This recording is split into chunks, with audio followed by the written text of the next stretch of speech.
Hello, what's happening, everybody? Looks like audio levels are okay. I'll exit my tweeters. I need to be hearing my tweets all day. Where is she? What's happening? Alrighty. Alright, so last week we were doing just some light environment stuff. Wanted to see if I can knock out a few crates. Probably do a little bit more of that today, to be honest. I think I want to just do a few more of these just for scattering some props around the world. These aren't really to completion yet. I really just kind of want to just lay down some shapes and match some concepts and see if you know, how it looked in 3D. I think this one I'm pretty happy with as a first one. Let's do a few more today, and then I think I'm going to probably try and get to some environment stuff as well.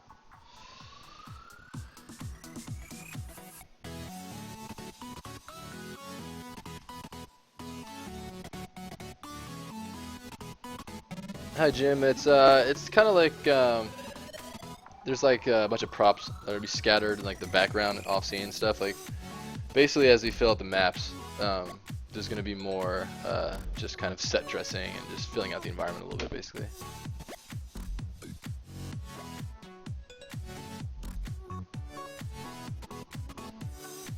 Get this, pull my ref up real quick.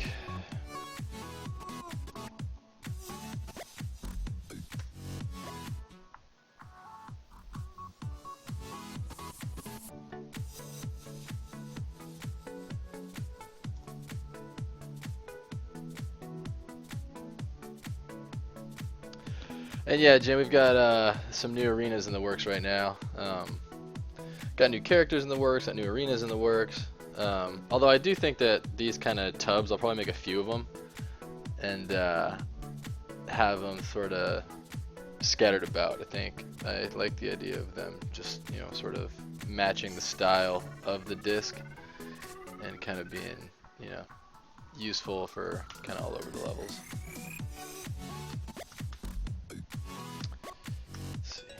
Chat window. What's up, Lance? How you doing? It's just a random shape. I think if let me bring up the reference here. What the hell?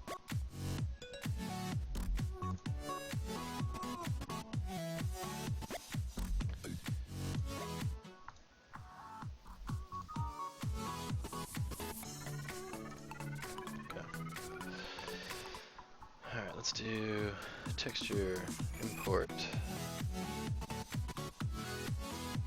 concepts,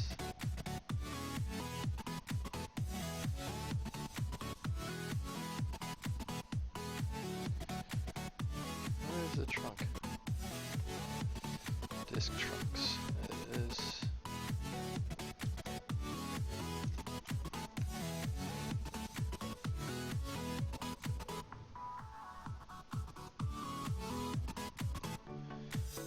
That in a spotlight. So here's some of the concepts I was working with. Scale this down a little bit. Tile, scale. So yeah, just making it so you can see, of course, like that little one in the corner is what this one ended up being. I'll probably do some of the triangular ones today. Just want to mess around with some crates and, like I said, build some props for the environment just to kind of dress it up a little bit. And this one's, you know, pretty much fine for now. Like, you know, it has a little bit of work to be done on it. I'll probably put some like a transparent window in there so you can actually see that there's discs in there. Which, if you look here, you can see that there are. So it'll be like the right size and it'll fit in the environment. Yeah. But yeah, this one's like, you know, for a sketch, it's fine for now, basically. You know, I basically just want to sketch out a few of these, and then the ones I like the most, I'll probably pick 2 or 3 of, because sketching them goes pretty quickly. and I'll pick a few of them that I like, and I'll take those to completion, get them baked and textured, and send them off to the engine.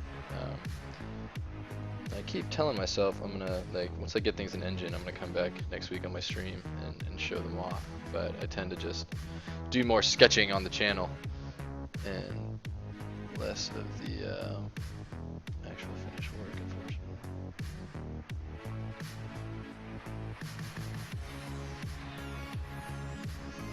That's right, I already did that other one too. I forgot about that.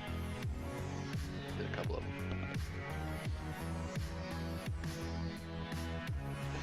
Yeah, Blands, I had to reschedule. We were booked all on Thursday, so I had to come in on, not come in, it's not work, but just asked him if I could reschedule to today. I mean, Jay and I work 7 days a week pretty much, so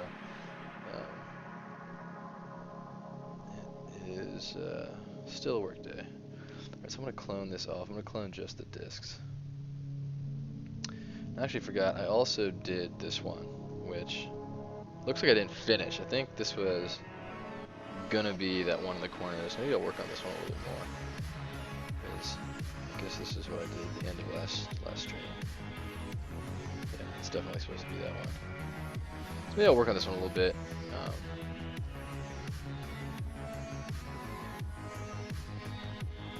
Really got some work to do. I think this one might be pretty cool. I think I'll put like little wheels on the bottom and throw some straps on it. Yeah, I'm gonna work on this one for a little bit, and I'll start moving to the triangular ones. Maybe even do like the big kind of square trunk one.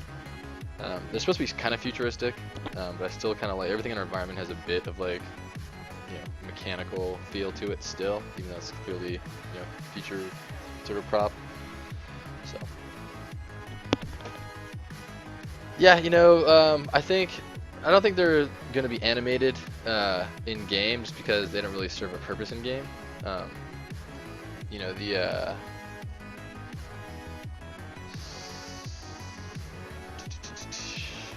this thing is animated.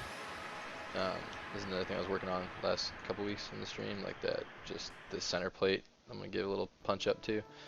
That thing animates, and like it'll start like spitting the discs out and cruising around the court in our practice modes. But for now, it's just still blocking it out and figuring out what shapes make the most sense in the world and making sure it's the right height and everything like that. Just for the purposes of needing more props, I'm just gonna bang out a handful of these, and you know, then I'm gonna move on to like the wall plating and the struts around the stadium. So we just build more modular environment pieces. And yeah, the discs are just there to kind of make sure I'm doing this thing correctly in terms of size. Yeah, just make sure they fit in there. This one's probably a little bit fat, but I think the, you know, fatter look actually kind of works. Although, might be a little too fat to be honest.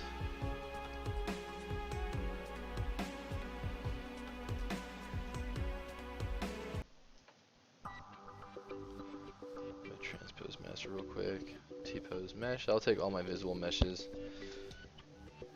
send them over to a transpose, then I'll come back here and I'll append the discs inside. Then I'll just scale this thing in a little bit. Like, I know I want it to be fatter.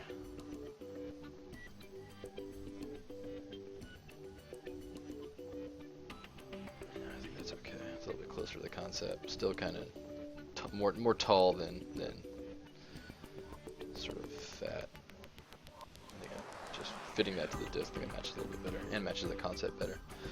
So now I'll delete those discs. I don't need to see those anymore. I'll take this, go back to C plugin, and then T-pose the sub T. That sends them all back to the original sub tool, but it applies that transform on all of them. See how it does that? Now I've got that same geo ready to work with, all still separated in separate sub tools. Now it fits that a little bit different. Fits that a little bit better, rather.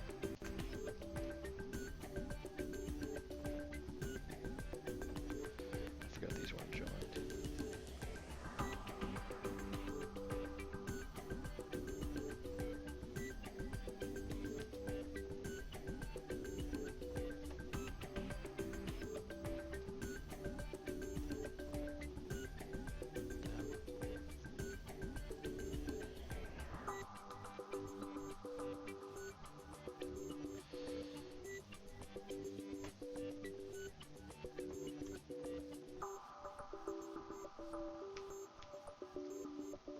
these are nano meshes. Forgot that I had an active nano mesh. Yeah, that's why.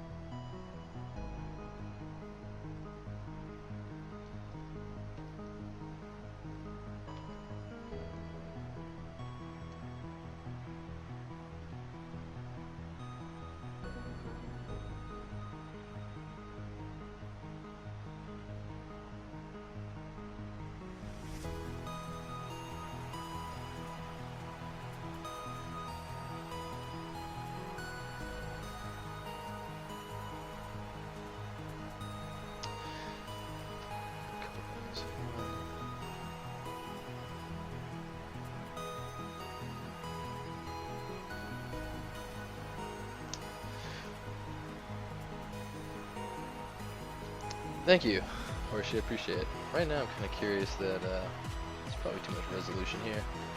I don't think it's probably worth modeling this out. So since that's the case,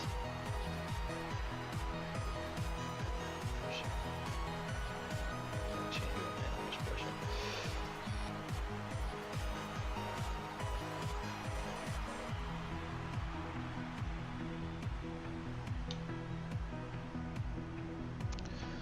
Switch over to a polymesh.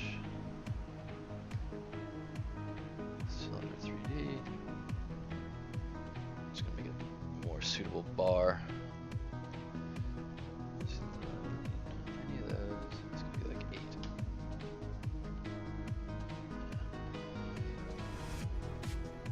Make polymesh.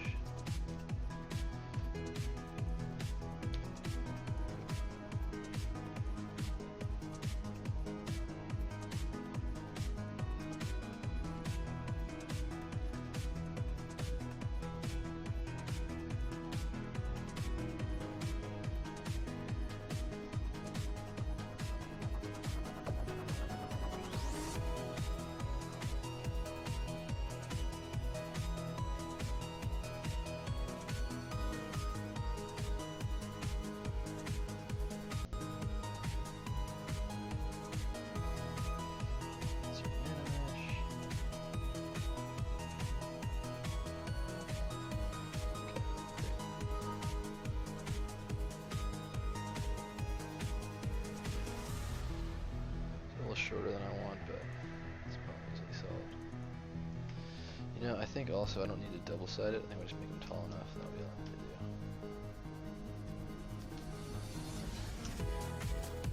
Nano mesh off.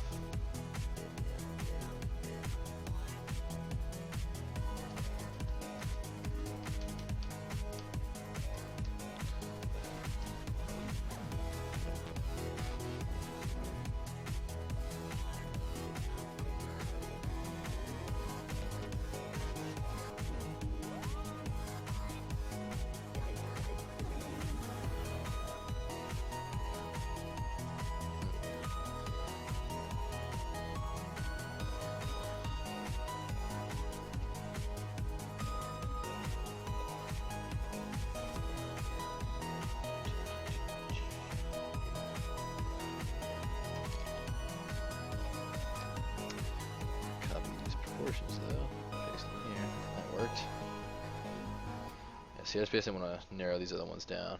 And then index 1 I can get rid of though.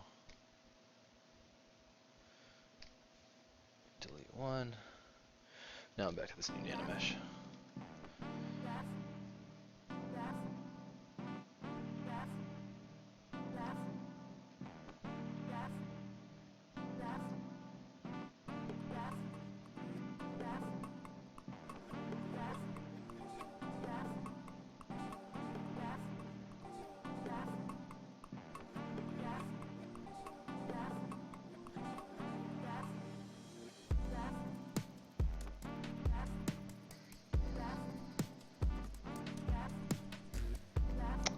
There we are. Now they're low resolution, which is good because I can actually export that out and texture them.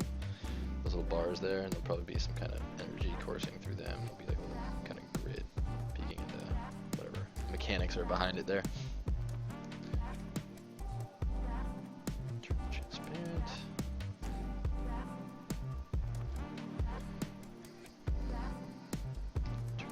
Mesh.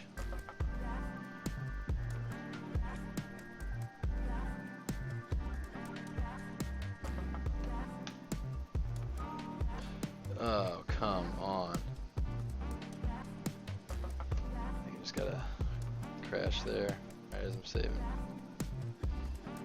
That stings.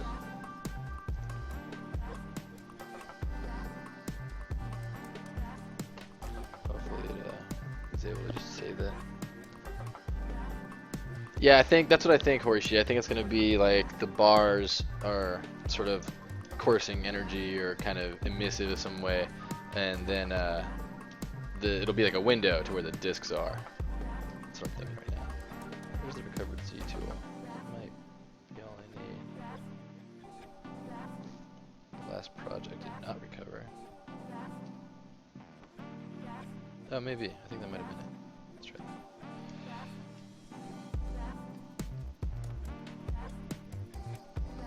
No, I didn't save that work. Let's try this one more for size.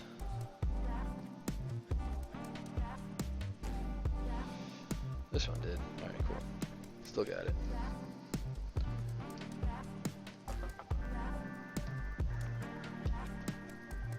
So yeah, I think you're right. I think that will probably be like glass or transparent right there. Or maybe even cut out entirely, just that those faces won't be there. Yeah, I think that with the other disc trunk as well, that there's meant to be a window. This is meant to be a window, so you can see the sort of like pulsing light on the edge of the disc that shows up on both sides. So yeah, that'll be transparent, and I think I agree with you. I think that this one should be transparent as well, and that'll be like the bars are gonna be blocking it. Now I gotta set up my shadow box again because I crashed. Texture, import.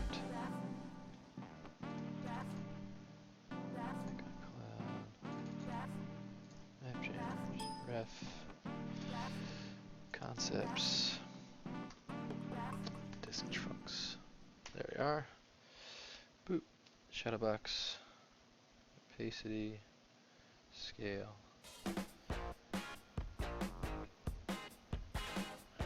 Back in business. Finally.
Yeah, and they look super blocky right now, as they will during this phase, because like I said, this is just like super rough blockout concept. Make sure that you see the right size, and then I'll just cascade them all against each other, take a look at all of them, and pick my favorites. It matters right now just being quick and being as fast as I can, you know, working out things that I think do or do not fit the piece. And that's all this is really for at the moment. And then, you know, once I come in and refine it, like, you know, a lot of these squares then become sort of curved bevels and becomes a little bit more polished up.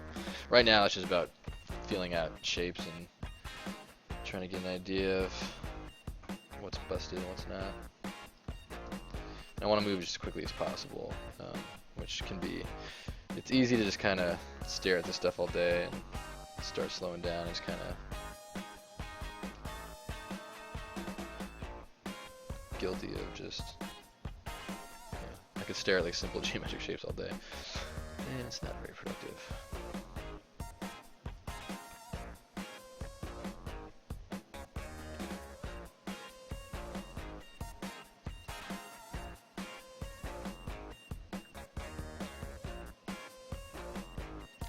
Bevel is a good way to basically offset edge loop.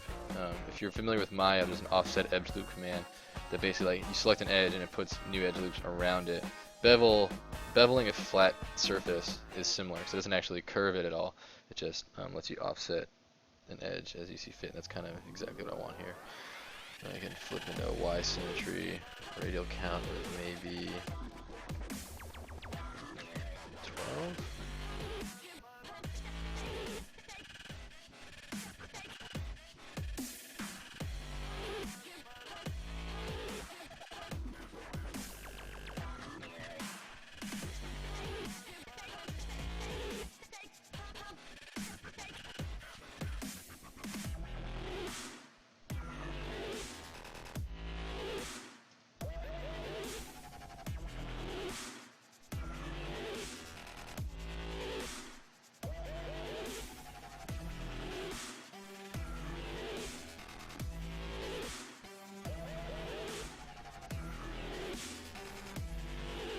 Tall.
Wrong edge ring.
second to grab my straw real quick, grab my tea.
Just looking for F's and Geo that matches the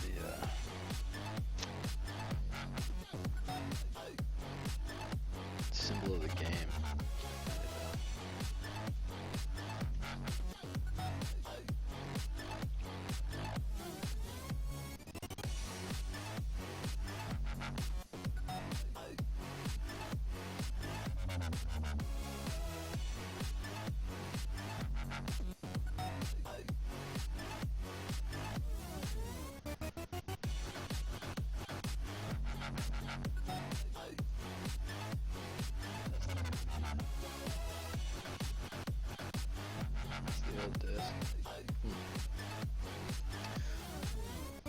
Let's find another day. I want to basically do a Boolean operation, stamp it right inside there. Anyway.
These not joined? Something very strange is happening with this mesh. I can't smooth it either.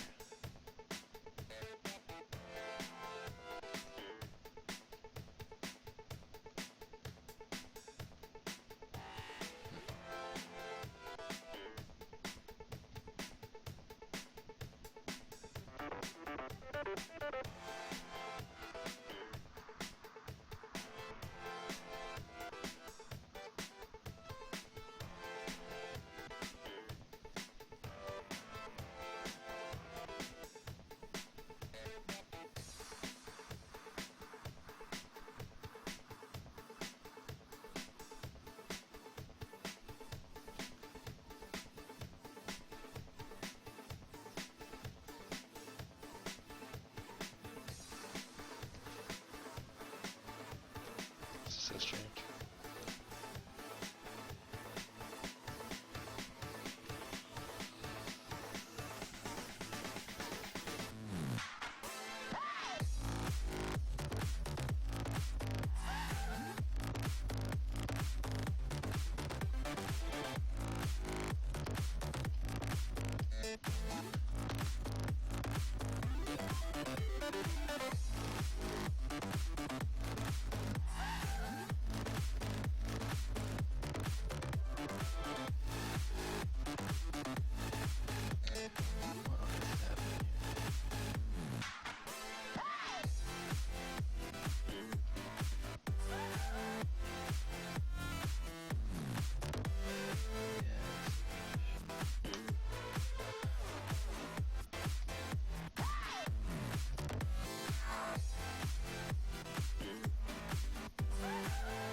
Always remember to go to Brush, Samples, turn off Spotlight Projection when you have a reference mesh up.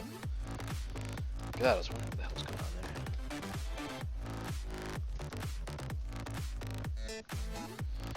Oh no, that's gonna solve my issue with this brush.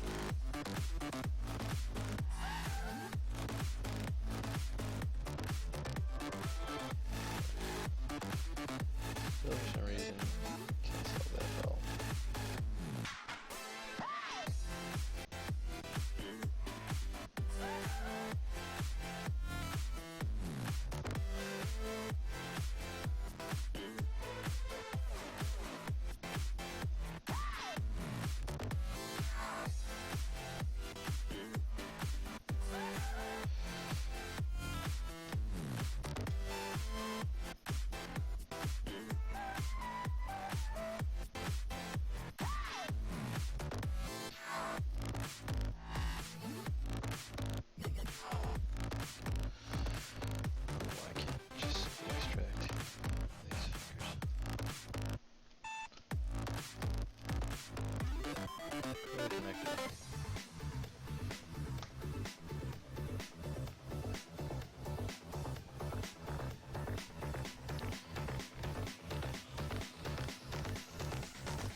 Operation.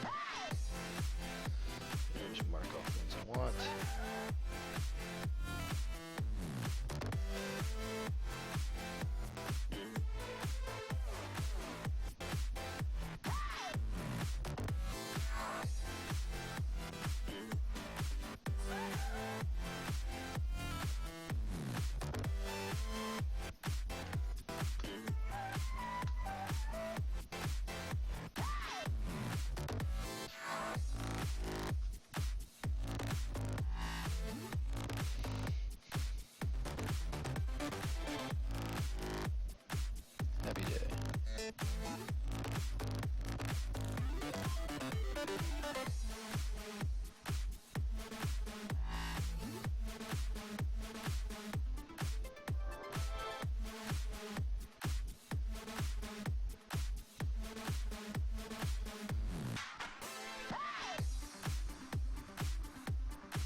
a better piece of this.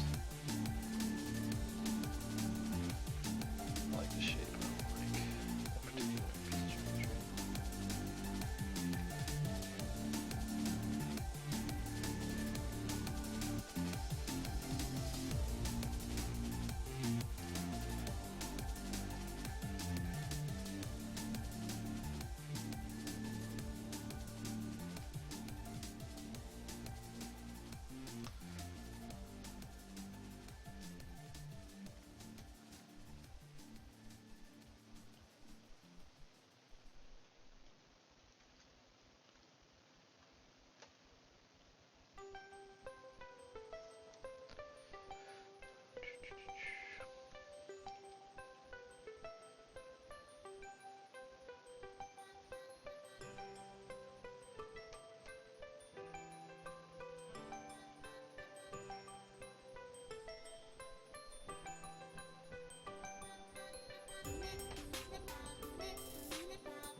What's up, guys?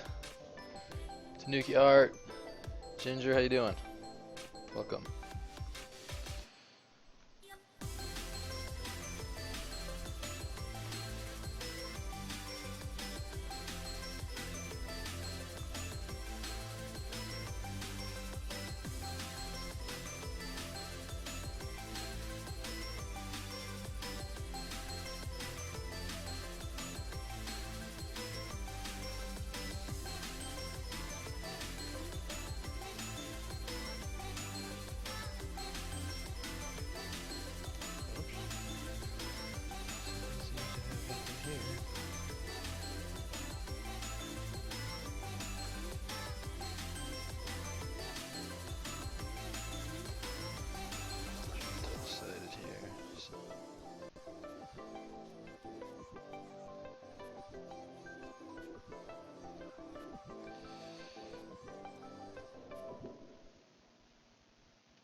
6.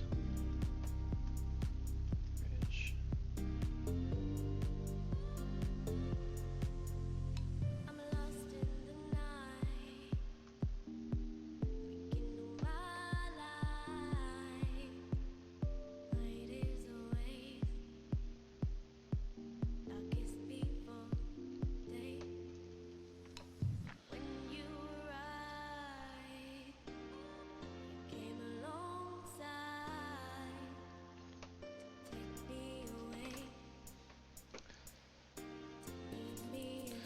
Yeah, we're just doing some blockouts for now. Nothing too high poly, not really doing a lot of sculpting at the moment. Just trying to like realize some shapes, get a few concepts onto the pad and out of my head. That's the last one we did. Just want to get a few blockouts down, see which ones I like for the future.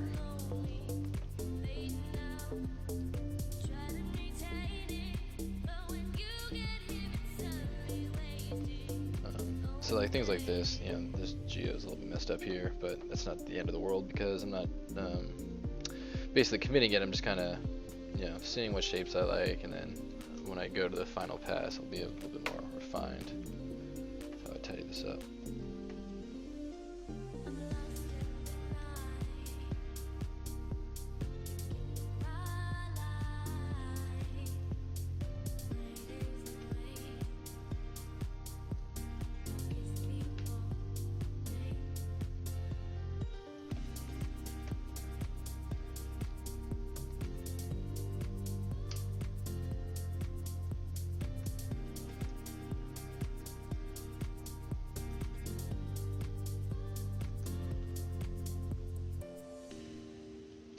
Still a nano mesh?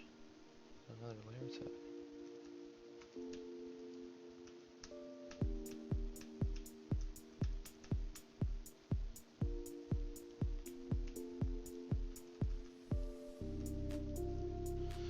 Still on radial cam.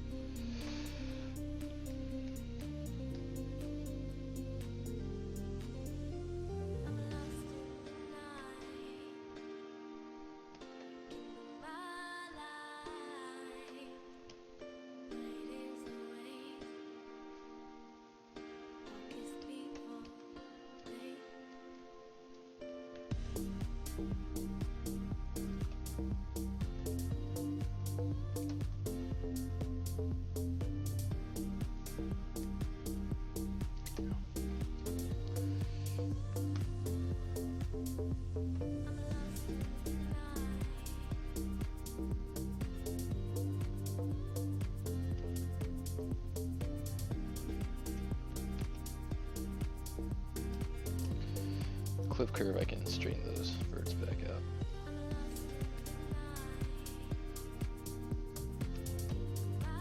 Just for simplicity's sake.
I'm okay with that one.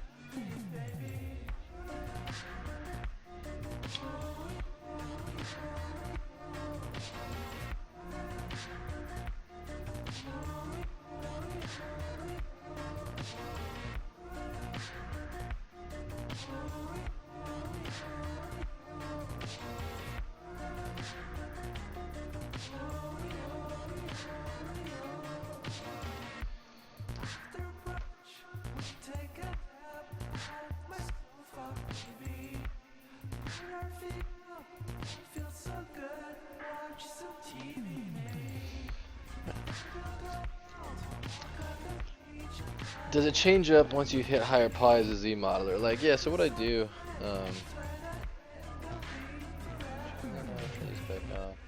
Like, one thing I like to do is, like, I'll crease by poly group, and then Control D. Group by normals first. Group by normals at like 30.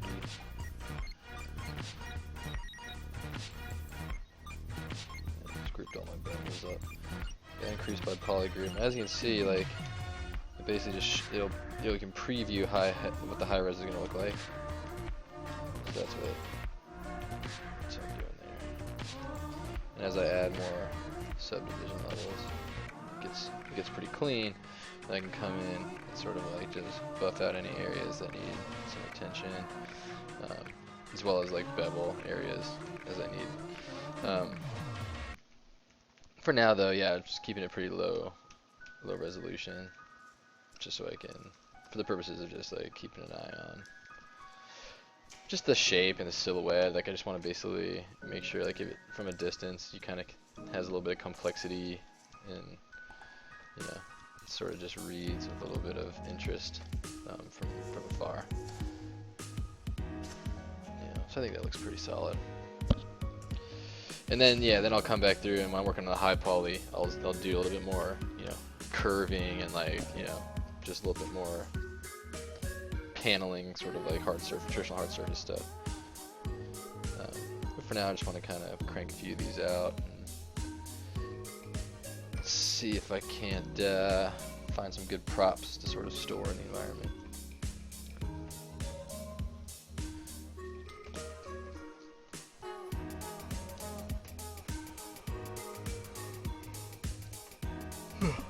Excuse me. Alright, yes, I'm pretty happy with that one. Leave that one as is right now. Drop some color on it towards the end of the stream. Do a few of these other bins.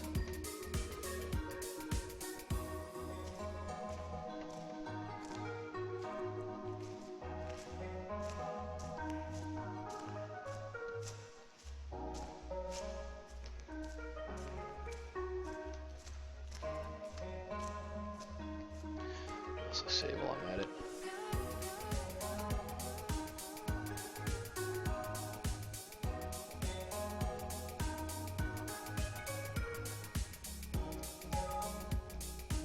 Do a quick save in case I get a crash. Should I say another crash?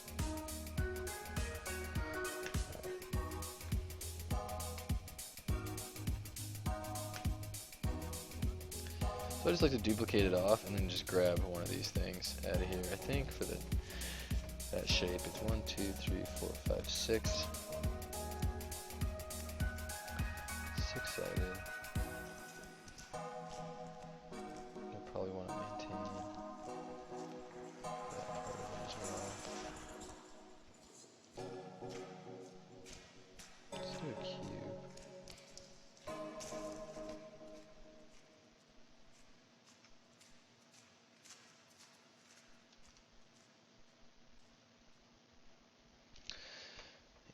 That'll go.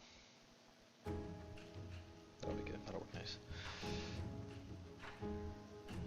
I think I'll probably widen this out so I can presumably store a whole rack of them.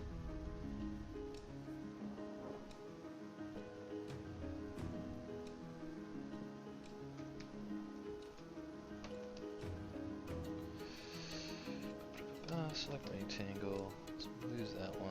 Delete hidden. Set that up. Hold Control to drag out a duplicate. Hold Control, drag out a duplicate. That seems like a good amount that would necessitate a bin for storage.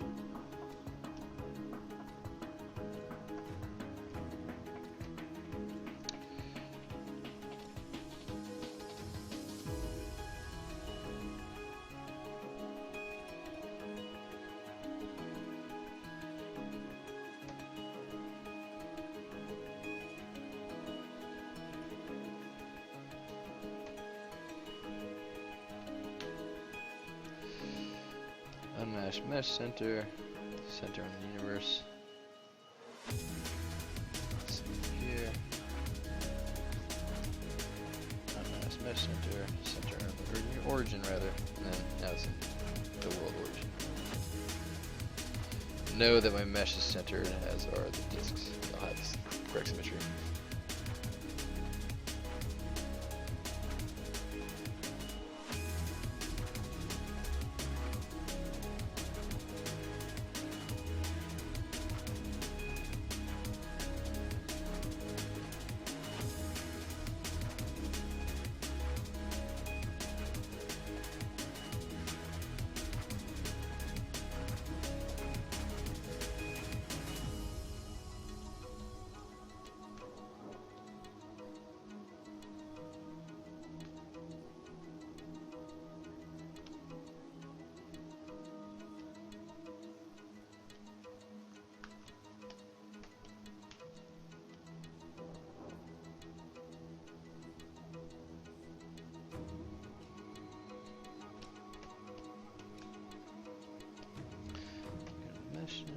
Spread this out a bit.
I think it kind of matches the concept there.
Now this is not symmetrical the way I want it to be. I think I want it to be.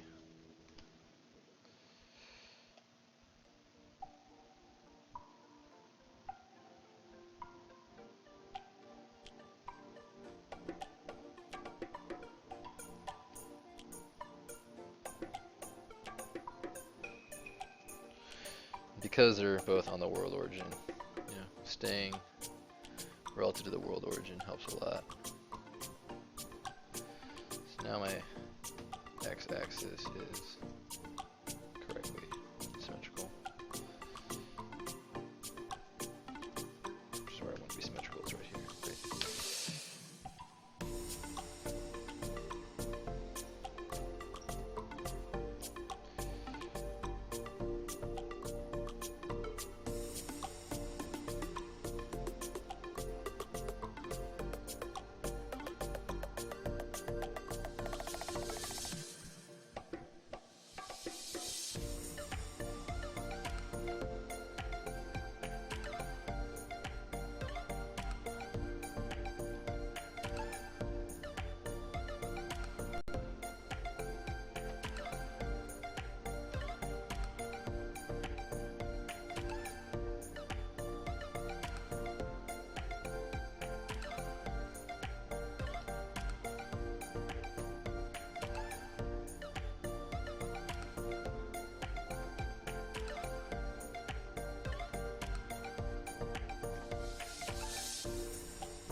extrusion is going to have it. See, that's a little trick here. What's up, Pi 47?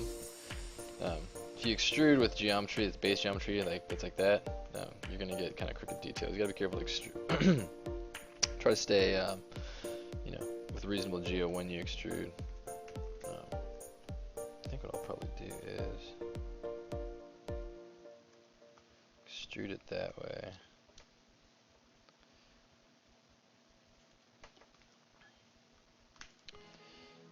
The first thing I'm probably going to do though, probably group that bit. I'm going to collapse these edges and clean up that geo a little bit. I think if I had cleaner geo here, make my job a little bit easier.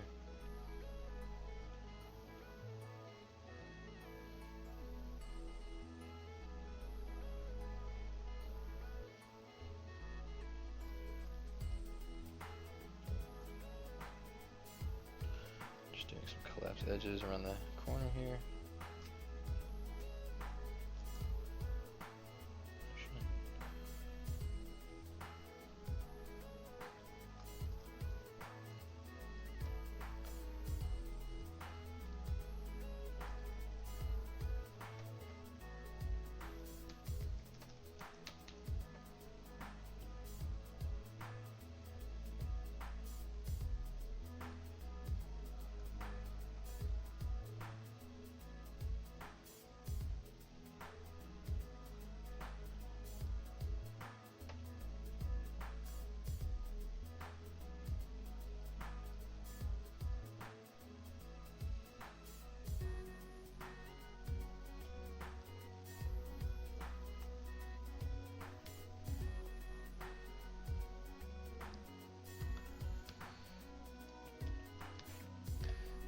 Inset region, put some nice geo right there. I'll try and match.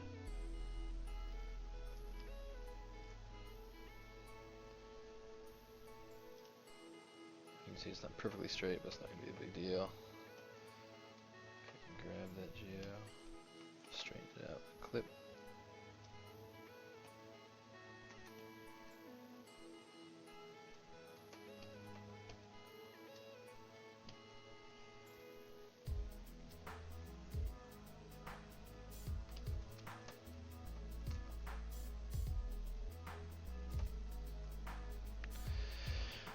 Should be able to buff out the blue. Should work. If not, you can always push the others in, but I want to be able to push this out. And it looks like that's gonna work. No.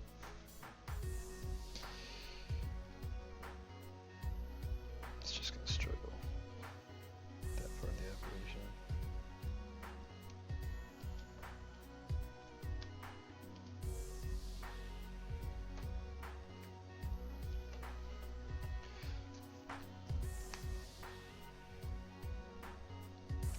I can push all these others in, but let me just try. Continue. Trying to send this over to Maya real quick. Just want to test and see if the Maya extrude operation has the same distortion. If it doesn't, then I'll just use that. But if it does, which I expect it probably will,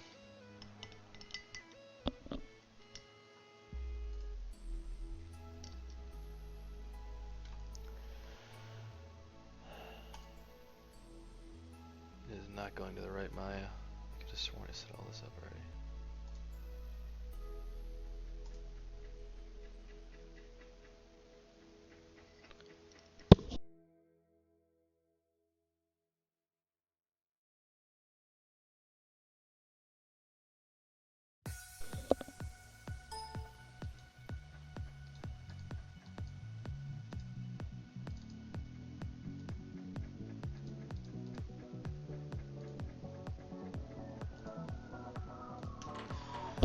Gozy got messed with somehow, of course.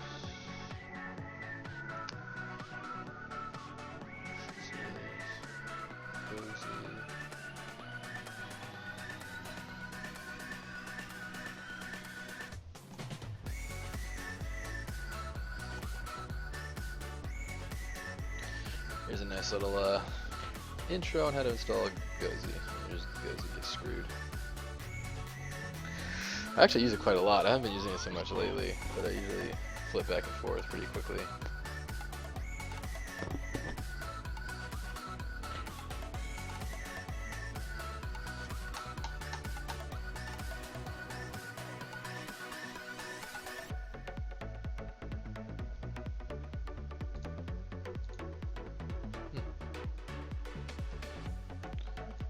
Selection sets now, apparently. Yeah, Pi, it's it takes a little bit of time, like, you know, traditional box modeling in applications like Max and Maya, like I'm in now. You know, it's a little bit more direct because you're using your mouse, and I think what ZBrush is able to accomplish just using a stylus and 2 buttons is actually pretty insane. But yeah, with a little bit of time though, you can get really good at it. I'm not great at it compared to the guys like Joseph Drust and the guys who like work for Pixelogic and do the stuff like on the rig. It's amazing to see the kind of stuff they can create with ZModeler, and I think it's just because where I struggle and they don't struggle is like what they're good at that I'm not good at yet is that they just they move a lot faster in terms of like just discarding geo and generating better geo. Like they just are much better at it. So let's see how this extrude works. It's better, but you can see it still has the distortion based on the surface normals.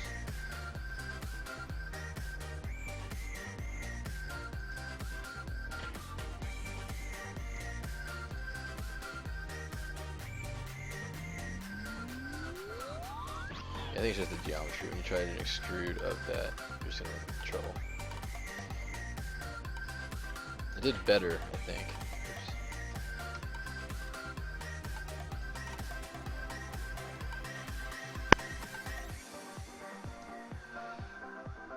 Maybe do thickness instead of offset. Yeah, I might have done it. Oh, that did her. Yeah, thickness instead of offset. Using offset uses the normal. I think thickness is the operation in terms of just like under the hood how it calculates where the new geometry is going to go. Thickness is what you want, and I think ZBrush operates on offset. So that actually worked out quite well. Now let's see if GoZ back to ZBrush actually works instead of opens up like R7. Yeah, it did. All right, now we're back in business. How do I like the new deformers? The new deformers are like by far my favorite thing about R8. Like just being able to grab, like say I want this to be, you know, kind of a curved one, and change the curve axis to this one. Give myself a few more curves, and then just grab this thing and like just the amount of stuff you can do. Like that's already a pretty interesting shape. If I was like making a gun or something, like cut out that base geo. Like with the ZModeler mix of deformers, you can really get low resolution topology that does really interesting stuff. You know, like here's like a little cartoony cannon, and it maintains like those offsets. It maintains like the things I just built into it. It still has the like bizarre extrusion. It's just such a useful. There you go. There's like a Looney Tunes, you know, cannon mouth.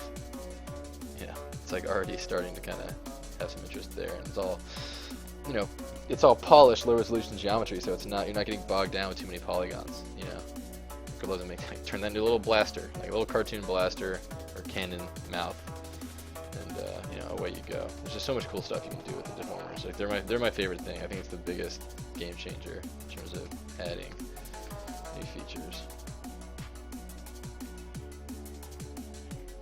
That being said, let's get back to this bad boy. Alright, so I think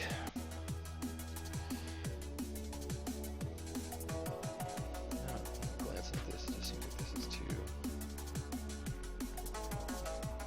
tall.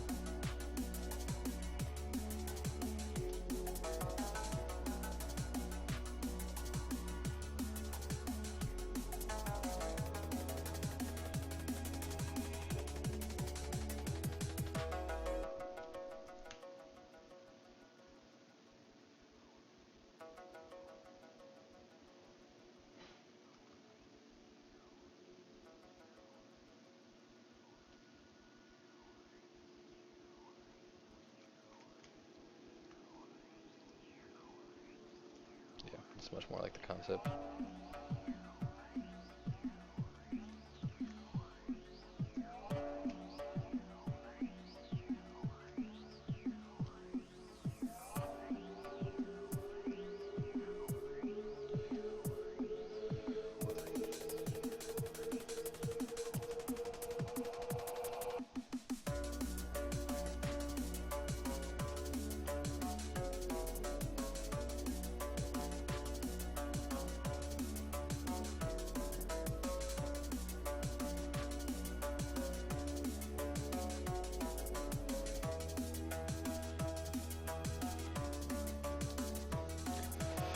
How about you? Must array stuff. Yeah, you know, like I do like the array meshes a lot. I think with, I think I used it actually a little bit on this one.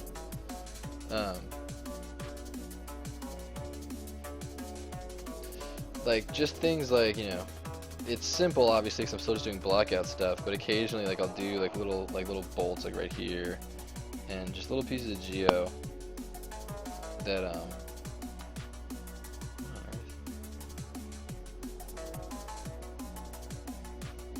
when did I put these in? I don't remember doing it. Hide this real quick and see if those are meant to be there. Huh. Wonder why I did that. I'm not sure. I want the bigger latches because they're more visible. I feel like these will be invisible. Yeah, they are. Anyway, but yeah, like I'll use array mesh to just like work on one of these little fins and have it cascade around. I like that a lot about it.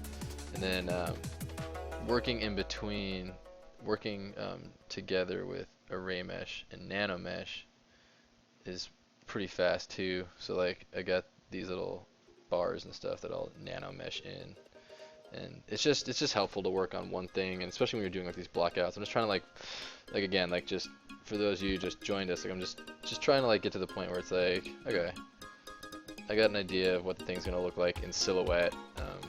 You know, these props are pretty far away, but like, you know, from here there's a little bit of visual complexity to it. You know, you can kind of see that what it is from this far away. That's kind of more important really for the angle that our game camera is at.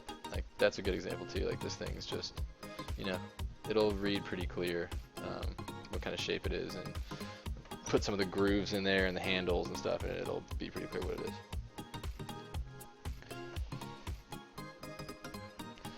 Yeah, you know, Southern Cross, it really depends on the type of game. If you're doing a mobile game, you can certainly get away with a lot more. And then, you know, it's actually a little bit trickier when you're working with lower resolution assets, because you gotta be smart about when you use texture versus, you know, actual geometry edges.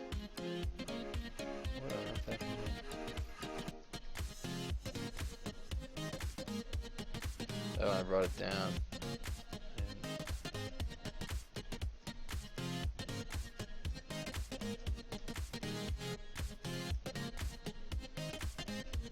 Oh, I think I clipped that.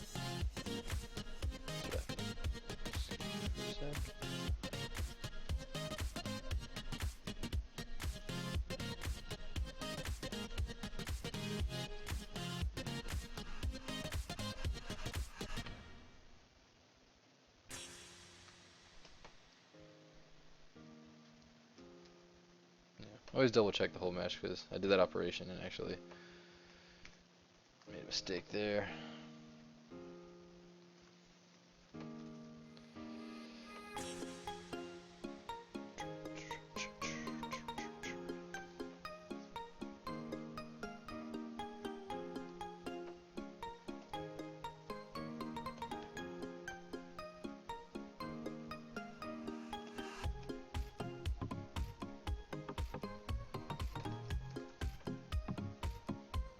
I think that's working.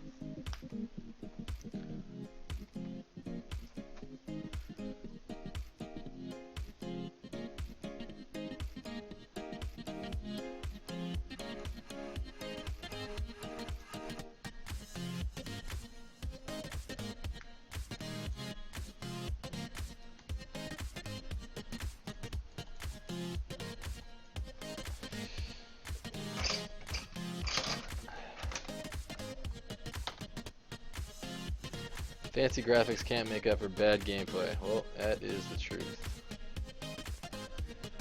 That is absolute truth. A lot of times, a lot of companies out there focus so much on graphics, and it's just not where I would spend my time. Not where I do spend our time. We're making our game.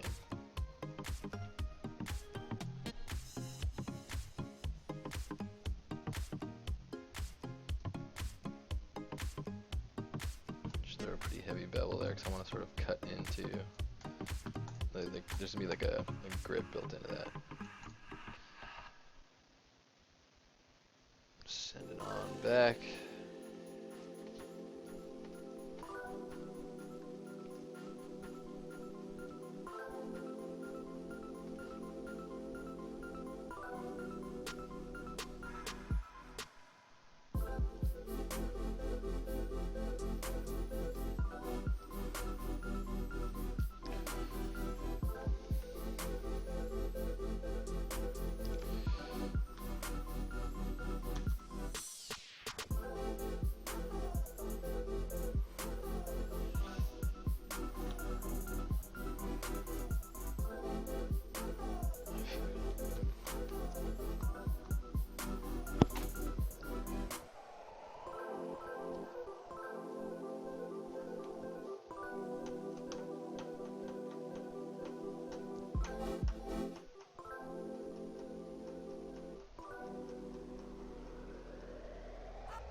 I know I made like our game's logo in 3D so that I could like use the Boolean system and cut it into geometry. But I can't seem to find it anywhere. It's really annoying. Anyway. Ooh, it's 1:30. Alright, so we're about the halfway point here. Couple new bins to worry about. Alright, let me start cutting in.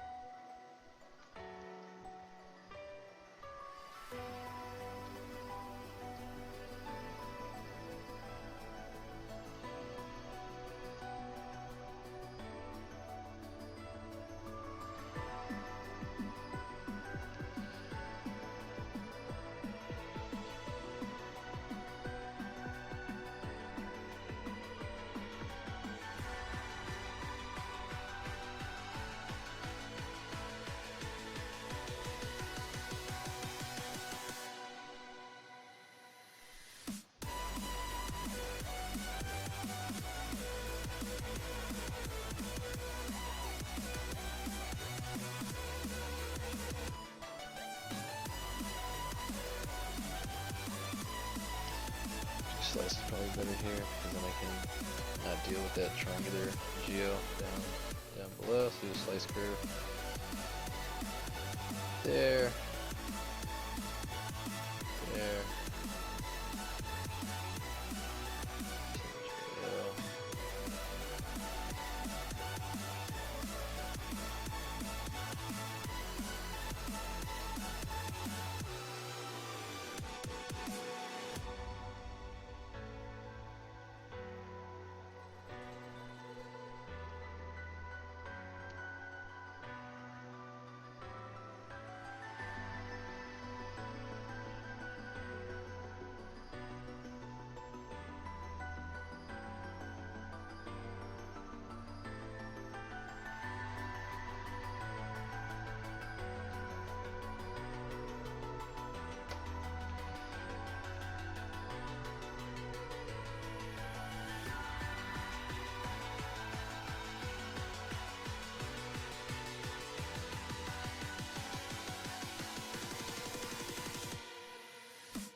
inset region.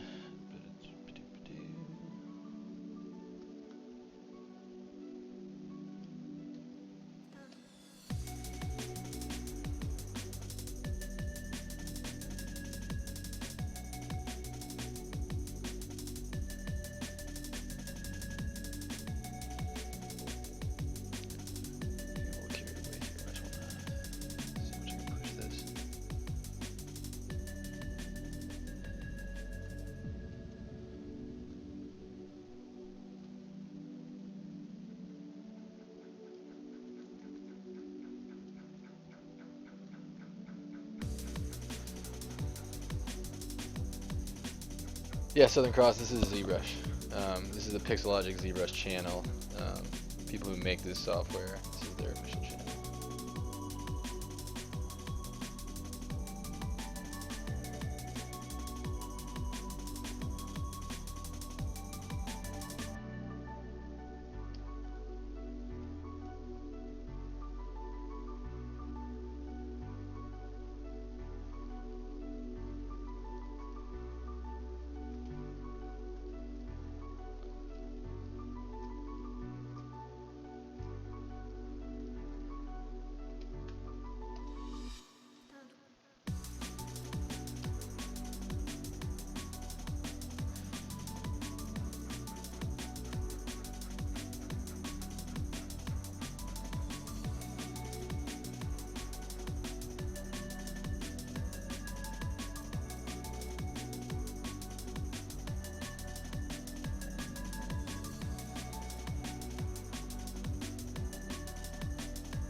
I'm just eyeballing this at the moment. It's not really critical that these are 100% aligned. Just saving a little bit of trouble later.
I'll probably split that off before I mess with that geometry too much more.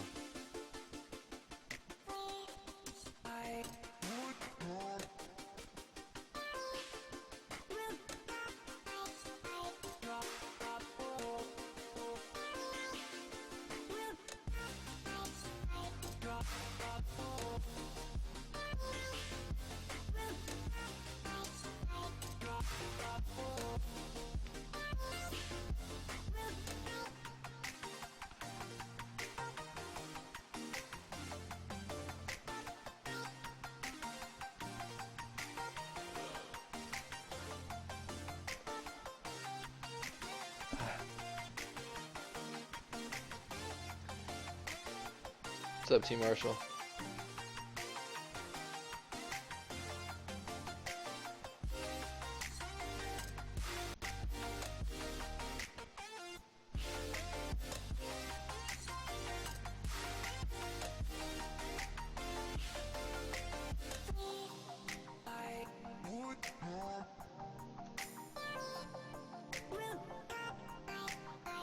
I feel like that'll be like a little touchscreen, or maybe even perhaps like a electronic lock of some kind.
Long weekend day. You're in the States, I assume, then. It's a nice holiday weekend.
The 4th of July weekend is probably my favorite holiday. I used to be, you know, a fan of the winter holidays, Thanksgiving, Christmas. Then, I don't know, just as I got older, it just seems like the summer holiday offers a lot more enjoyment on my end.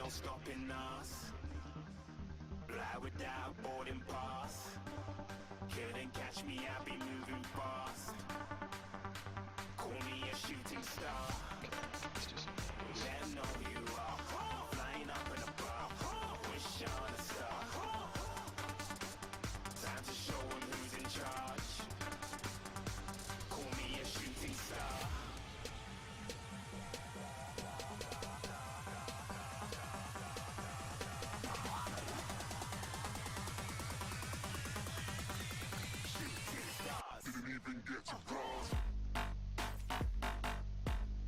The best way to do a handle here.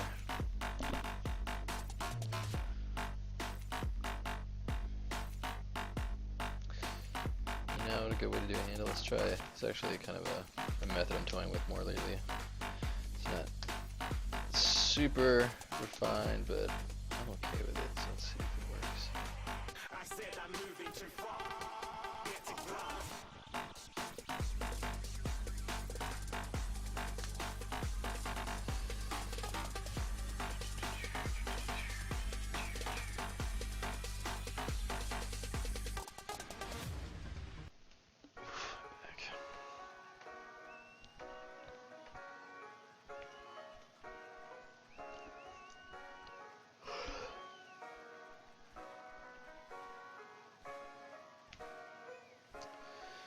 the duplicate. So now I'm going to change this to a cylinder 3D.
Delete the outside faces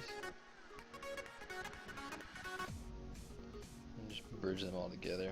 See if that gets me there. So bridge 2 holes with a spline, interactive curvature, grab there, grab here. As you can see, I can just sort of dynamically add resolution to it. A little bit more real estate here. It's a bit of a guessing game as to where you want to place everything, but if you get it just right, then it's kind of a business. I think the key here being I don't have enough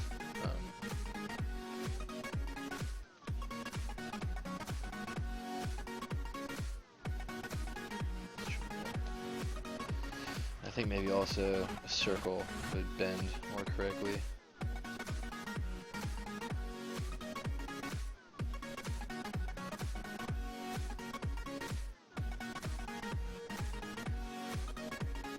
There we go.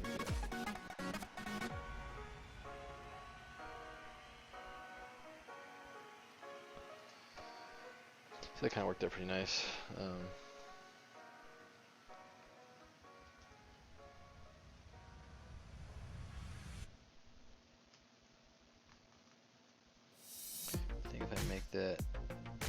If I make this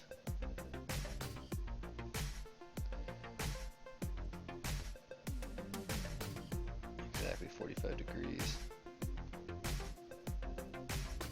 I think it'll work out even better.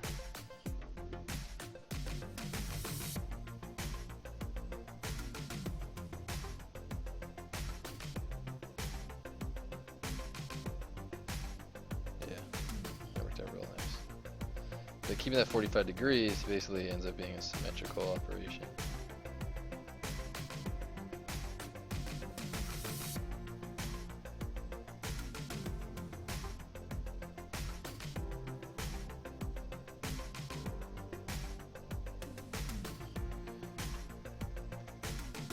I got a nice little handle there.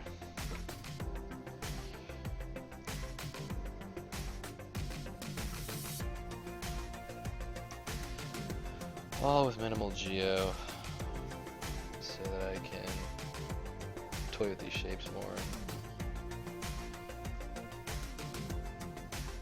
Just on the fly here.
I think I'll do that method one more time here.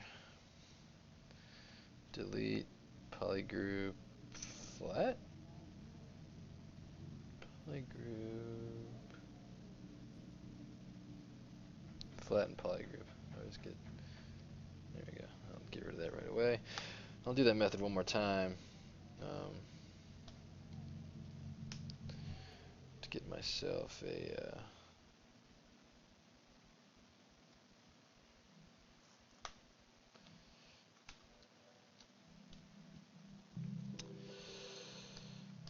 sort of a housing. Delete head.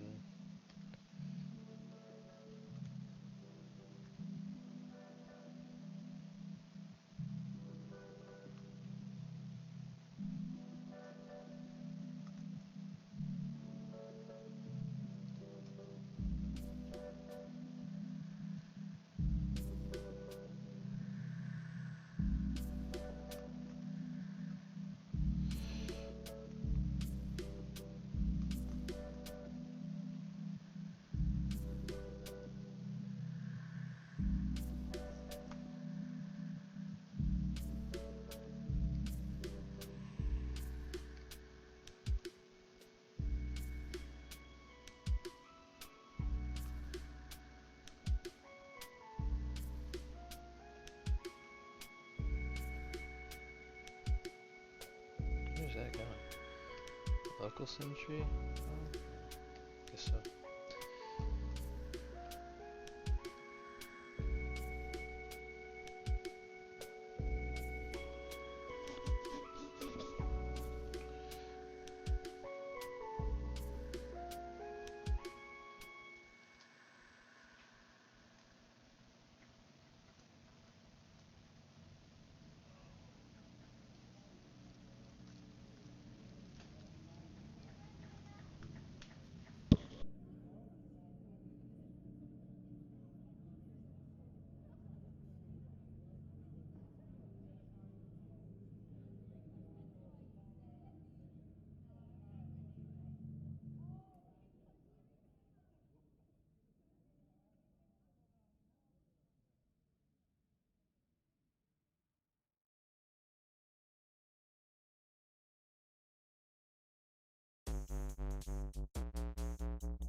Hello, sorry about that.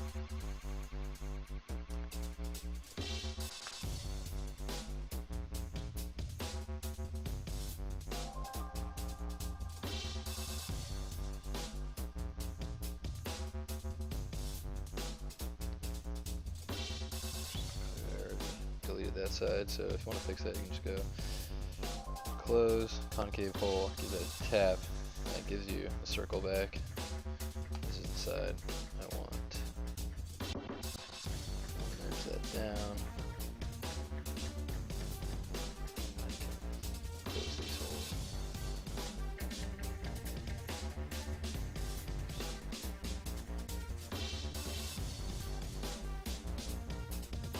It's also a nice way to cap stuff off too. If you use closed convex hole, you can slide up. You can do nice rounded edges on things. Just something to keep in mind. If you know, that's usually capping off cylinders like that is usually a desired operation. So just something to keep in mind. For this, I want you to bridge 2 holes with a circle bridge.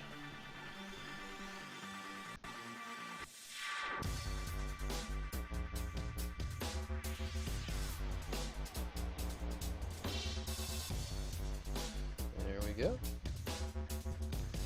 That is exactly the geo I'm looking for. Subdivide nice and clean. Anything that's in the middle.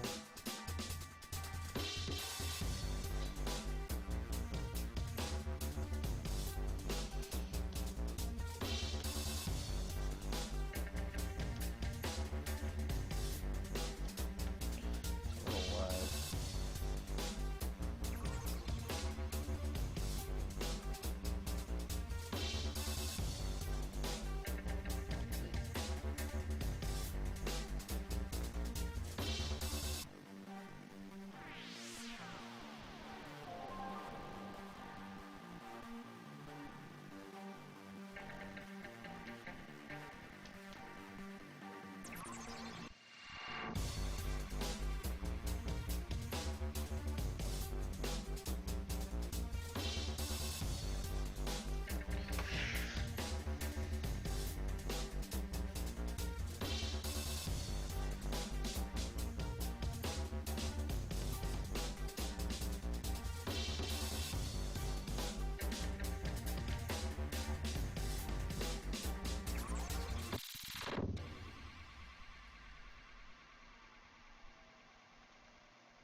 What's going on, Harrison?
guess I didn't.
All I want with this geo is I want to kind of just paint in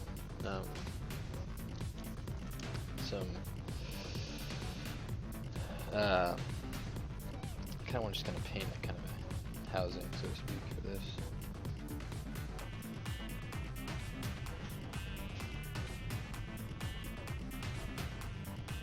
Okay, so right here.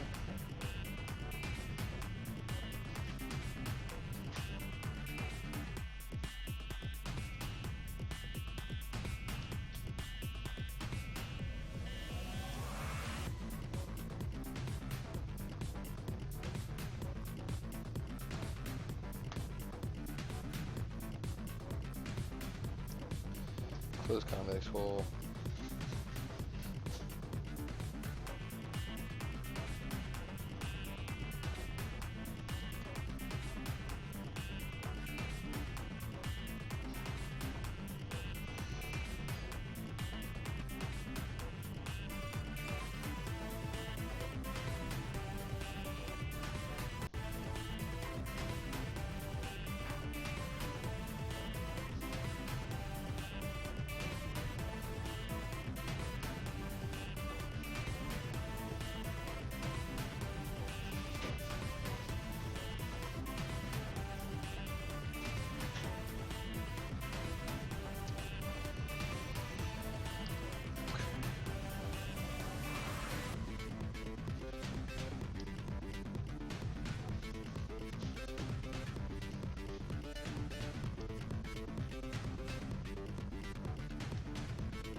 What do you mean by that, Harrison?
Clap your hands if you believe.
Earth.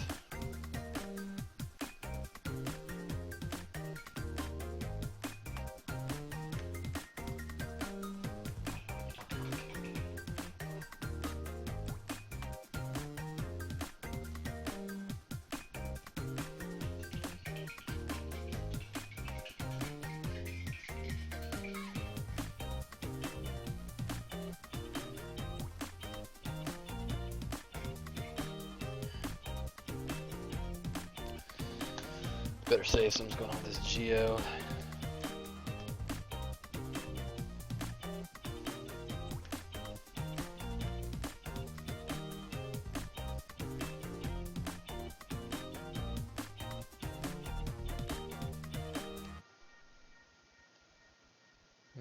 Local symmetry. That did it. Alright.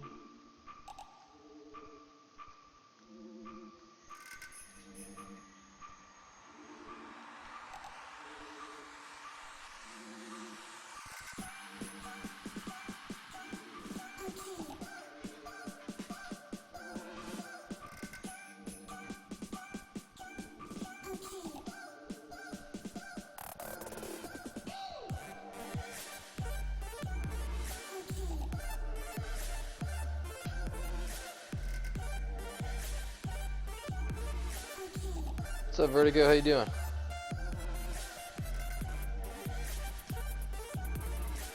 Just working on a few more of these cases here.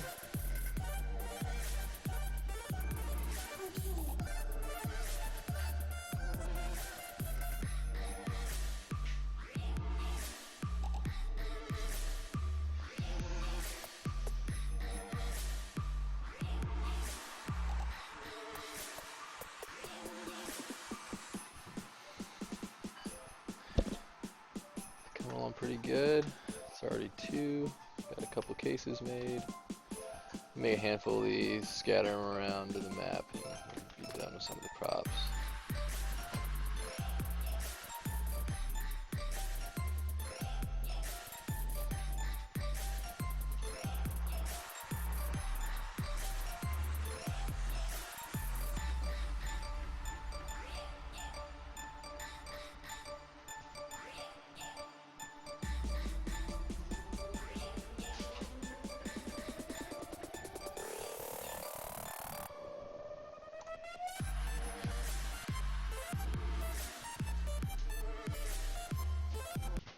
Let's get this old ditty.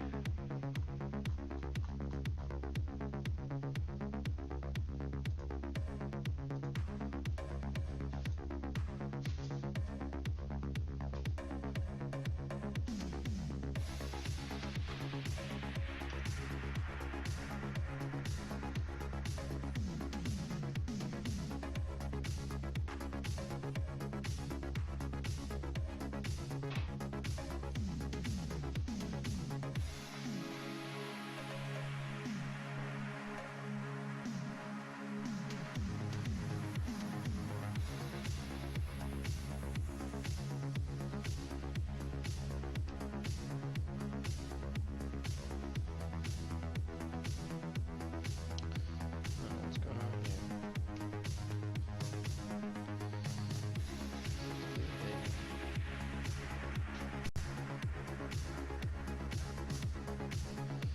Sort of single.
I think I'll probably put like wheels in there.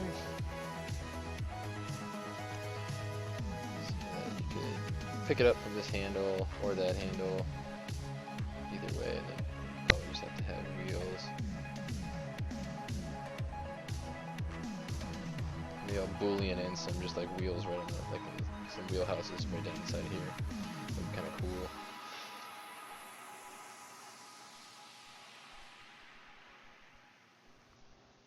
I think this whole part's kind of dull and boring, so maybe we want to do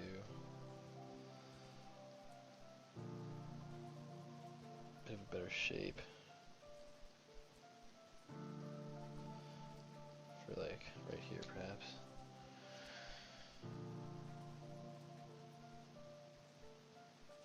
Let's figure out where this thing opens up, 'cause I'm thinking it's going to open up like down here.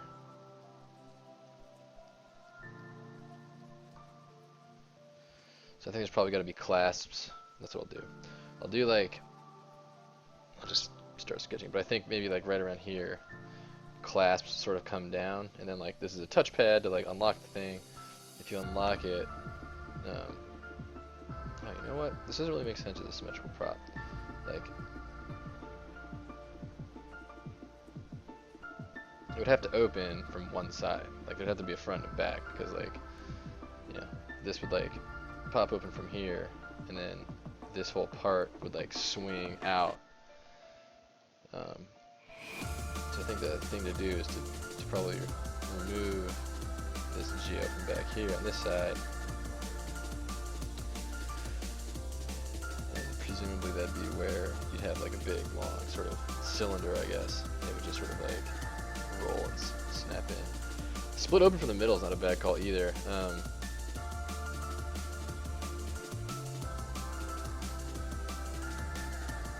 It'd be interesting if it was like, if you enter the code, like it just like, just opens up that way, and like they're just sitting there because like there are, you know, the disks in there, you know, are kind of stacked that way, so you want to be able to kind of just like reach in and grab them out one at a time as needed.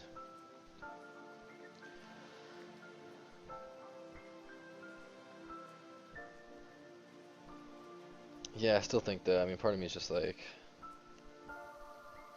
the shape of the triangle, it just reminds me, I don't know, like, just, I'm picturing a very specific kind of case that just reminds me of it. You just lay flat and it just like opens behind it. I think if I throw like a cylinder right here, and it, like, that's where the pivot would be, you know, if you like pivoted from right there, it would just like, whoop, and it would just like open wide and have like a, sort of like an open mouth, and you just kind of take them out. Like, even if it was just like, yeah, it's interesting.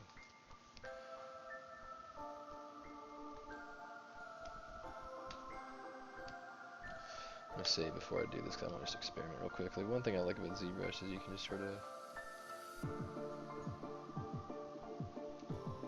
split hidden. Now I got that bit. Now if I turn off symmetry,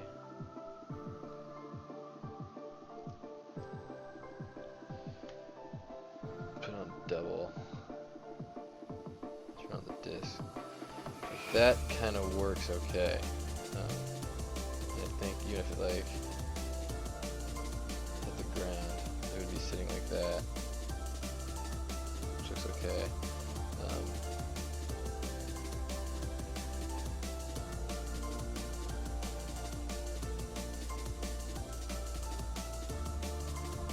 The thing that's weird is that, like, you know, if you picture something sitting like that, it would just seem like it would be broken because it has that, like, yeah, it's like totally what I'm thinking, like just some kind of like somewhat sci-fi creatish type thing. Yeah, I think that seems to kind of work for it.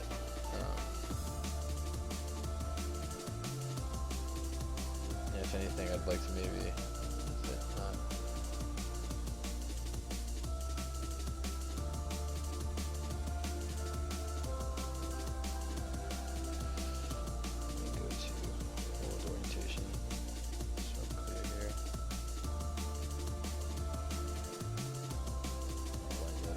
Pivot might be.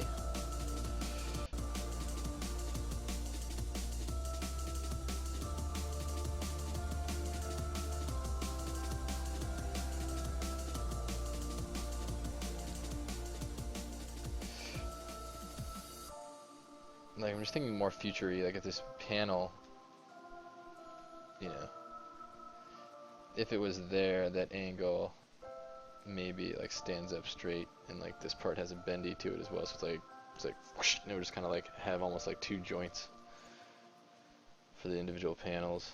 At the same time, what have I just done? Oh, at the same time,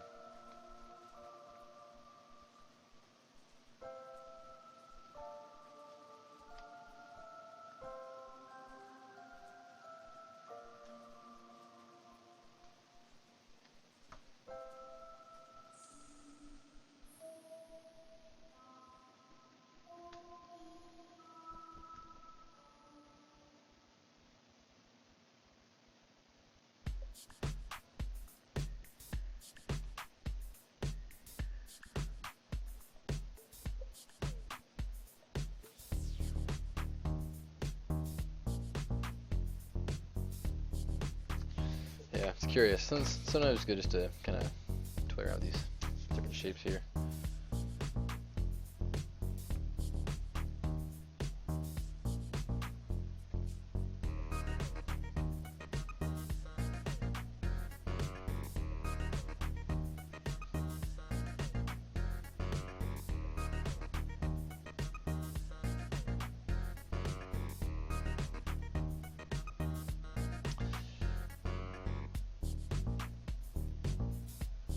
I'm trying to picture opening from the middle, if maybe like the panels like slide down onto each other. It would just be like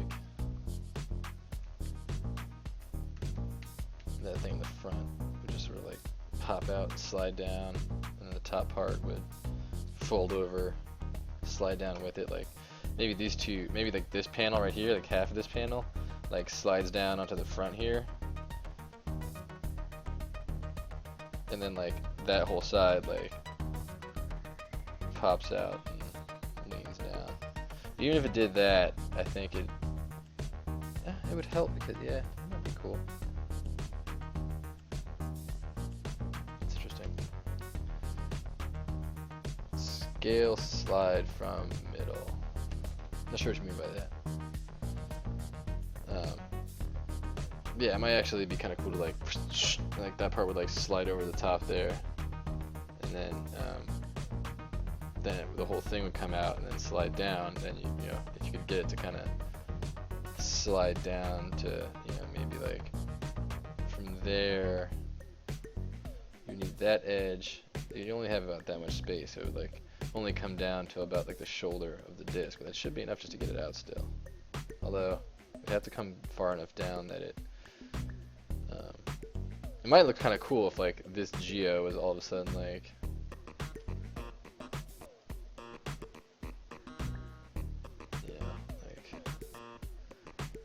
if the whole thing could like kind of slide out and down, then it could like sit right here, like on the ground, sort of like as a little display for, you know, what's in there. It's like now it's like, oh, it's like I've slid out, and you know, you're looking at, you know, 20 or so discs. It's kind of interesting.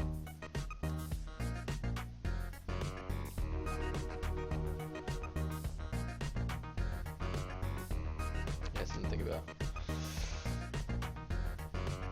Top half slides down on the bottom half, and then the pivot at the bottom rotates forward, the backside, and the top flip backwards. Is that different, Smurf? Is that different than what I've just done? I'm thinking this is probably the coolest thing, is how it is now. Like, I'm thinking, like, yeah, like this thing is sort of like front, and then like just pops out and slides over to where this orange bit is. Like the red part slides to where the orange bit is, so it becomes, it's just kind of like, you know, just kind of like, and that kind of slides on top, and then the two of them slide together down to like right there, and then it's just like, yeah, here we go. Like, it's like a nice little rack on display, and like what was like the top slash side becomes like almost like a buttress for the whole thing. Top half slides down onto the bottom half. I think we're on the same page there, right? I think we're talking about the red part sliding down here, and then a pivot at the bottom rotates forward. I see what you're saying. The pivot at the bottom would then become like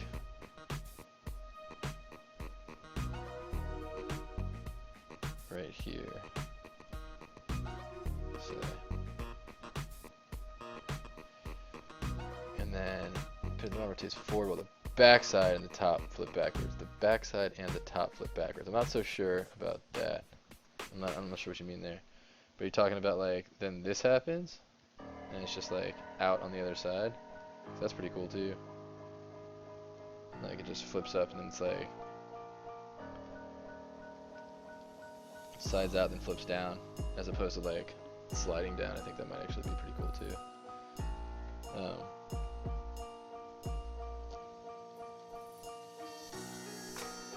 The only thing is, it's like weird about this is that, you know, for it to sort of have enough room with the ground plane, it would need to come out that far, and that's kind of bizarre because like you'd have to really lean over to reach in there. Like you wouldn't be able to just kind of. Let me bring in. I have a stand up. I have a mesh for reference. Where's that mesh? Let me bring in this little stand up mesh that I have.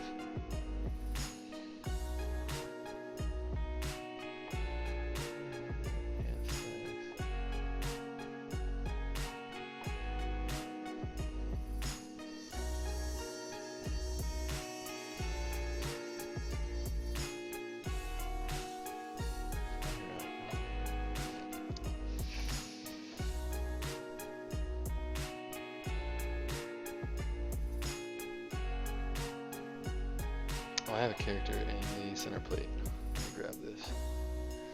Just let me envision if the character's tall enough to reach in there. Pin that little guy.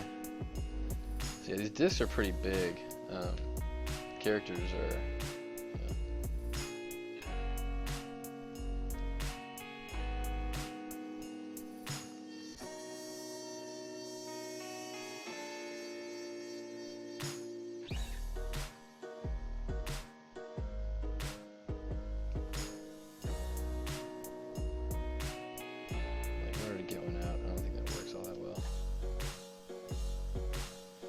To be a little bit more.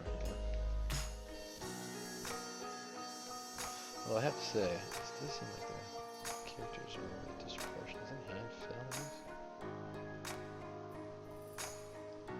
It seems like these discs are bigger than the world. Or by a lot.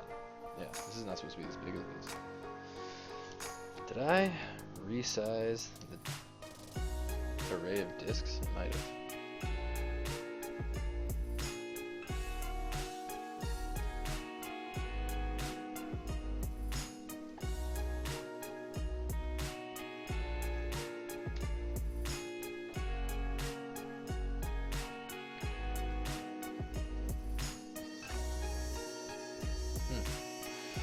Looks like I somehow made this bigger than it's supposed to be. Although no, these look the right size.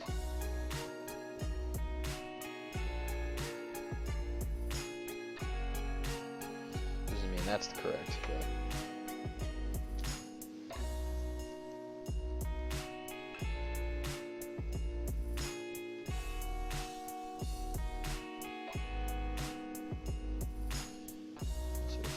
Is massive compared to the size of the human. I'm gonna need to figure that out. I'm pretty sure these discs are too big. I just don't think they're actually this big in game. I think my reference mesh might have got scaled at some point, and as a result, yeah, I know this human's the correct size, and there's obviously no way this is all way bigger than it needs to be. So.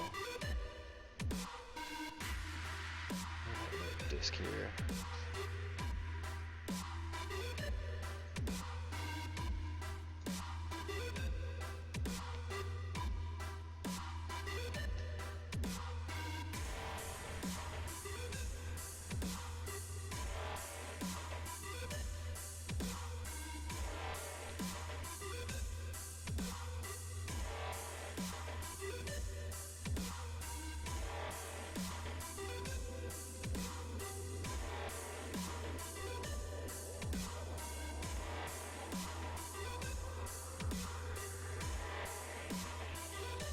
No, they're that big.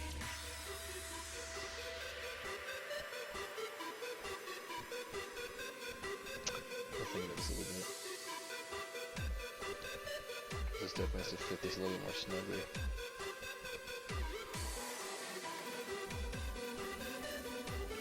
I think I could just probably shrink the overall thing down anyway in game. This is at the end of the world. What's up, Asgard?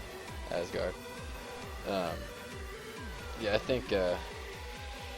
Yeah, this whole thing could come down a lot. There's a lot of extra weight or extra room in there anyway. And when we're in game, again, like this whole thing could be scaled down in game. I think for now, though, it's probably important that but it's always important to have your references just for size, figuring out proportion.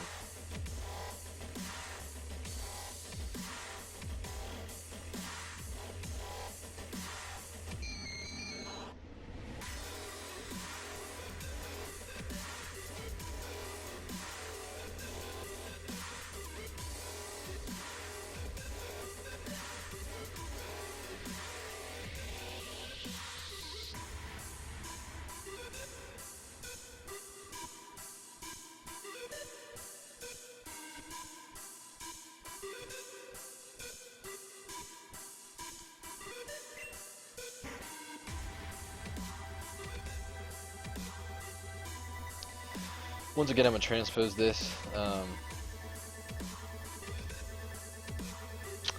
think everything's pretty much... I like the proportions of this crate, but it is a little too big, so Plugin, transpose master, T-pose mesh. It joins them all together onto one subtool.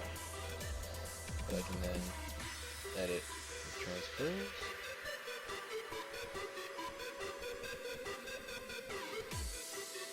Append the tub of discs just so that I can move it.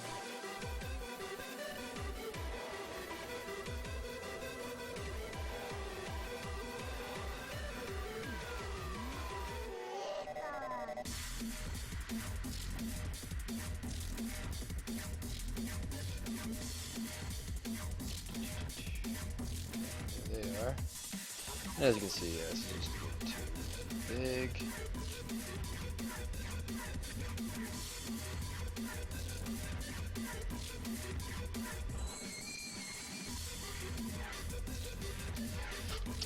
I don't mind that. Cut off.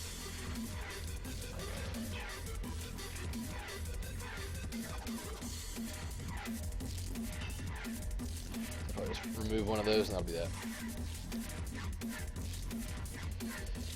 So delete that subtool. Now I've got this one scaled down. C plugin, T-pose the sub T. It sends it back over. Just like in the beginning of the stream I did this. And you'll see right here at the end where it just no matching data. There it is. That's a bit smaller.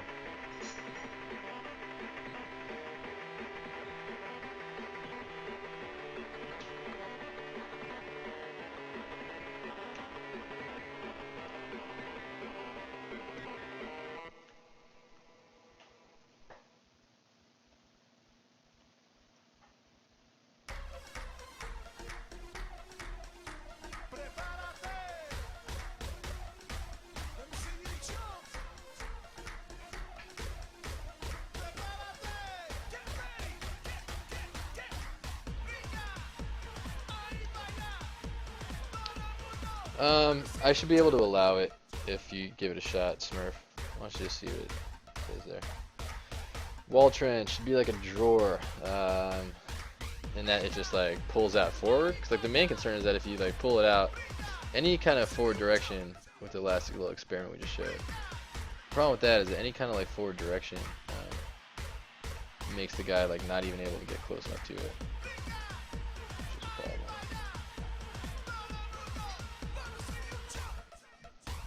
This is like a little more believable to like, well, his handle's a little bit too big now. Figure out how big this thing is. I think the overall thing will just shrink in game anyway. It is just a background prop. He's not going to be this close, so you're not going to have like camera adjacent to it.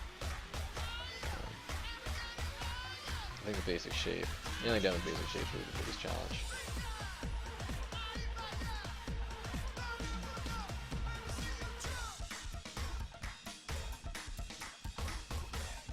I see what you're saying here. This makes sense.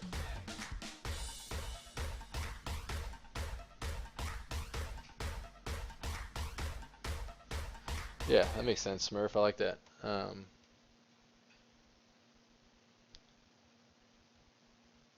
Although I think with the flap going so far back, it kind of, again, I think I'd want them to do something symmetrical if they were going to open that way, because you know the back. If I'm gonna do like a flop and a slide, I think mixing them is kind of a mistake. I think I'd probably prefer it to either do kind of a high-tech sort of combination thing, or just like a more mechanical sort of like hinge. Doing both I think is confusing. But yeah, I like that though.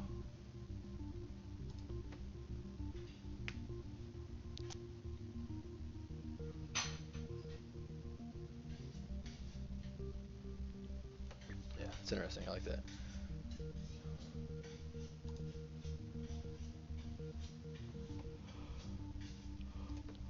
Yeah, and cheating is key, especially with environment art. You know, the discs aren't really half the size of the player. I'm starting to wonder if we don't scale them down. I think we actually scale them down when they're in their hands, but keep them big because they need to be visible on camera in game.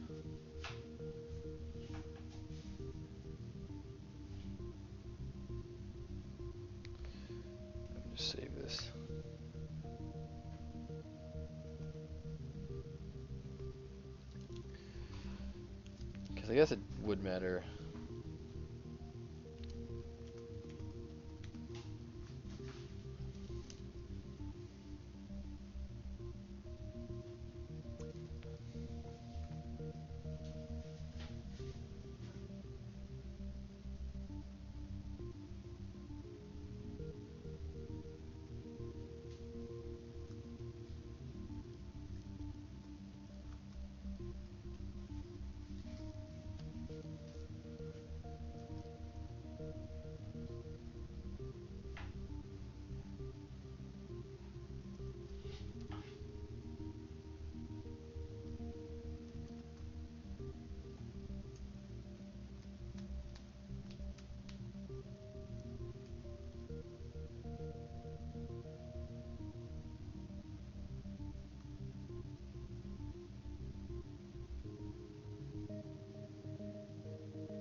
Don't crash. It's gonna crash, isn't it?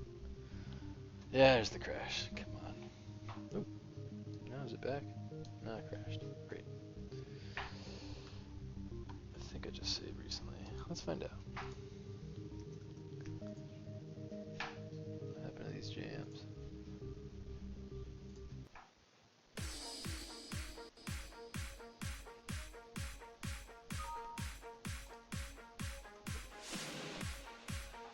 Versions are kind of terminated.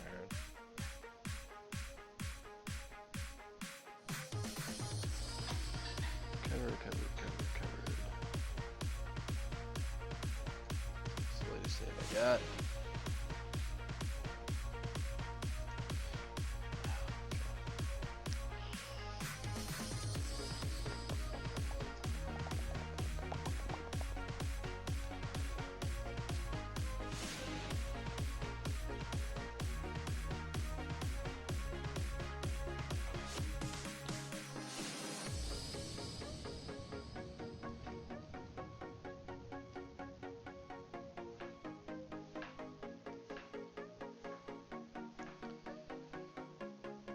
Texture, import.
I'm not sure what I'm gonna do with this actual geo yet, but I know that I want to do like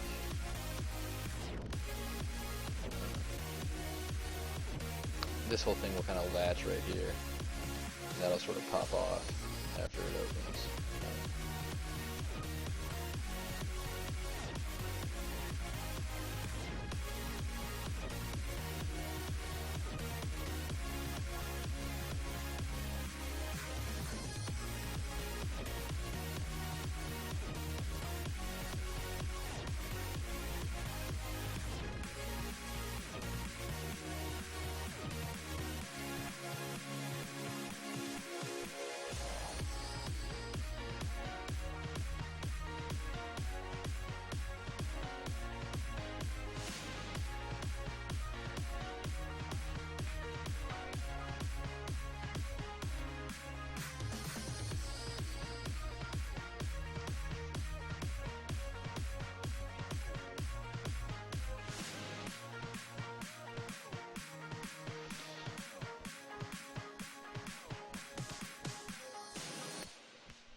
Probably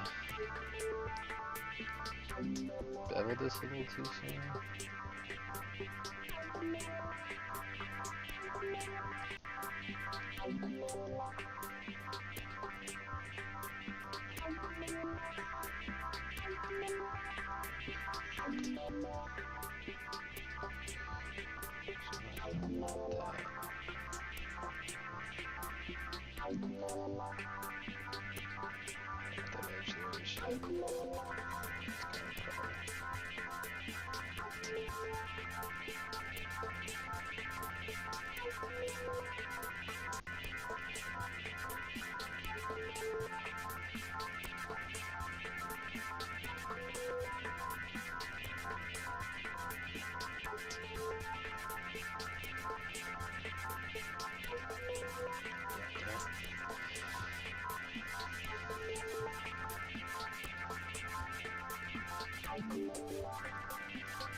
Building tools, I can grow this out by one.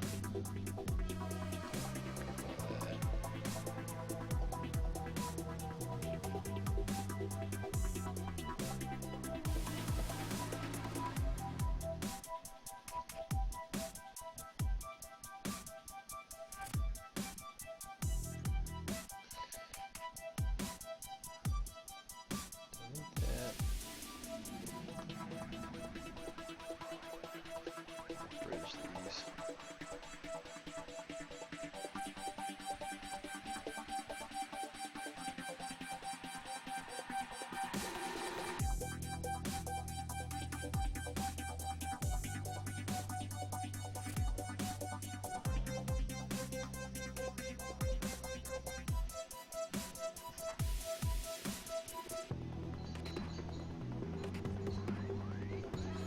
I'm just eyeballing this. There's a million better ways to do this.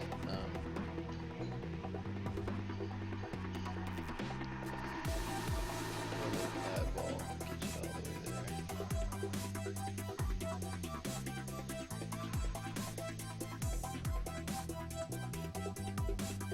What I should be able to do, all those geos basically lined up, we can just say weld points, a pretty big weld distance.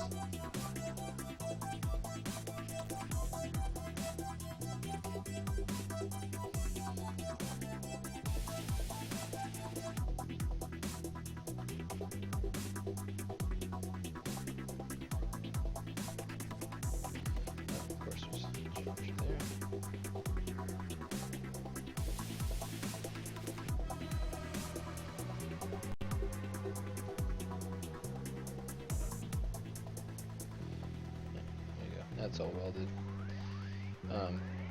I wanted to have that cut there. I didn't want to have. Oops, shit. Too much.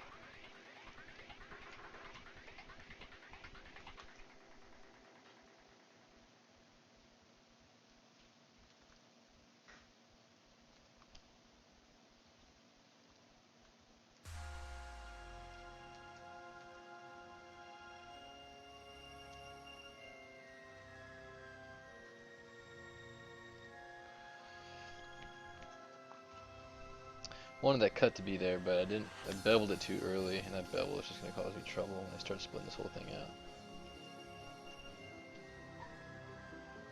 I want to have that, but beveling it right there was too. It's going to be a problem.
Alright, so that's about wrapped up for now. Got a couple more crates done. Obviously, we're still blocking out. I'll basically just drop these all next to each other, pick my favorites, and I'll take them to final, text room, and get them in game. I think there's some pretty strong shape language. I like how they look in terms of just silhouette and form. More work to be done, of course. I'm just like sort of figuring out, trying to make it work. But again, it's a fictional prop, so it's not going to actually be a key component of the game. If I was making like a like a weapons crate for a first-person shooter, I'd have to spend a lot more time on it and get it right, because you're going to be so close to the camera. But these are more just kind of set dressing, so it's really just important that the base shapes read well and it's nice and neat for silhouettes and far away. You just got to read pretty quickly from a distance. But yeah, I'm pretty happy with the that part of it. I think they're doing their job. I think with 3 of them, we'll probably do a few more and then get into some more environment stuff next week, and we'll just start dropping all this stuff in the map and scattering it about and getting like the polished versions into the engine. Thanks for the suggestions, Smurf. I like that method you came up with, and thanks guys for helping me, come up with some ideas for how that little that sort of wide trunk should have looked. So yeah, my regular stream days is on Thursdays. Like I said, I had a meeting this week, so I couldn't move it. So I had to do on Saturday, but I'll catch you guys next Thursday, and thanks for joining me. See you next time.